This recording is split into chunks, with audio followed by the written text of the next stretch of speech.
இந்த சண்டை தான். சண்டை இல்லாமல் நம்ம யாரும் இருக்க முடியாது. அதனால அந்த சண்டையை பற்றி பேசலாம் அப்படின்னு டாபிக் சூஸ் பண்ணியிருக்கேன். இந்த சண்டைக்கு வேற சில பேர்லாம் இருக்கு தமிழ்ல, அது சொல்றேன் பாருங்க.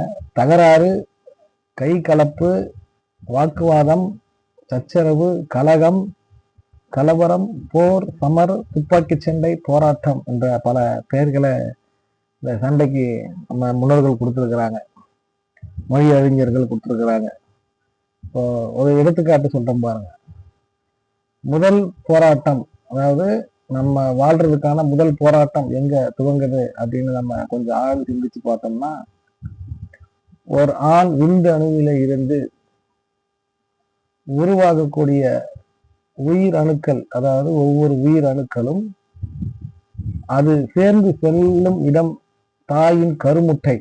அந்த கருமுட்டையில போயிட்டு ஒரு உயிர் அணு உள்ளே நுழைந்து விட்டால் அந்த உயிர் அணு உயிர் பெற்றுவிடும்.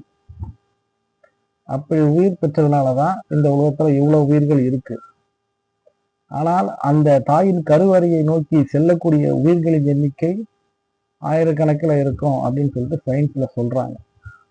அப்படி ஆயிரக்கணக்கான உயிர்கள் அங்கே சென்றாலும் அந்த நிகழ்வு ஒரு போராட்டமாக நாம் கருத வேண்டும். அந்த போராட்டத்துல ஜெயிக்கிறது ஒன்று அல்லது இரண்டு அல்லது சில. ஏன்னா சிலருக்கு ஒரு குழந்தை பிறக்குது, நிறைய பேருக்கு ஒரு குழந்தை தான் பிறக்கும். ஏதோ ஒரு சிலருக்கு அபூர்வமா இரட்டை குழந்தைகள் பிறக்கும். ஏதோ இன்னும் சிலருக்கு அபூர்வமா ஒரு 4, 5, 6 கூட பிறக்கும். அப்படி நடக்கக்கூடிய அந்த நிகழ்வு ஒரு போராட்டம். அந்த போராட்டம் தான் நம்முடைய முதல் சண்டை.